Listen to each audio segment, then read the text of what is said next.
রাধে। আজকে আমি আপনাদেরকে দর্শন করাবো জয়রাম চকের মহাপ্রভুর মন্দিরেতে। তো সকলে পুরো ভিডিওটি দেখতে থাকবে।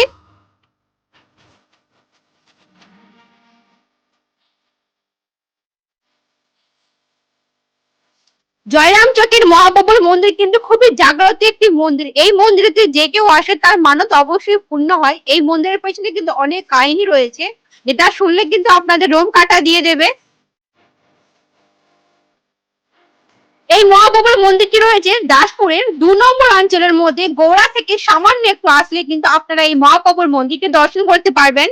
চলুন এখন আপনারা মহাপ্রভুকে দর্শন করে নিন, সাথে সাথে রাধাকৃষ্ণ ভগবানজিকে দর্শন করে নিন। আর ভগবানের দর্শন করে আপনাদেরকে কেমন লাগলো অবশ্যই জানাবেন। আমরা তো এসেছিলাম সন্ধ্যাবেলায় দর্শন করতে, আর এখানে হচ্ছে সন্ধ্যা আরতি। এখানে কম করে ১.৫ ঘন্টা ধরে কিন্তু আরতি হয়, এবং সকালবেলা তো আরতি। আপনারা যদি আসেন সকালবেলাতে এবং সন্ধ্যাবেলাতে আপনারা ভগবানের দর্শনের সাথে সাথে আরতি দর্শনও করতে পারবেন। এইখানে এসে আপনারা কিন্তু পুজো দিতে পারবেন। সামনে পুজোর দোকান রয়েছে।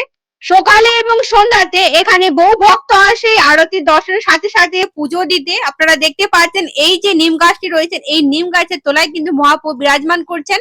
মহাপ্রভুর মন্দিরটি এখন আপনারা দেখতে পাচ্ছেন, এটা কিন্তু বর্তমান কালে বানানো হয়েছে। কিন্তু যেখানে আপনারা দেখতে পেলেন যে যেখানে সকলে মিলে হরিনাম সংকীর্তন করছেন, এইখানের মন্দিরটি কিন্তু সেই পুরাতন মন্দির। প্রভুজি কিন্তু স্বপ্ন দেখান যে আমার এখন যে মন্দিরটি রয়েছে এরকমই কিন্তু মন্দিরটি থাকবে।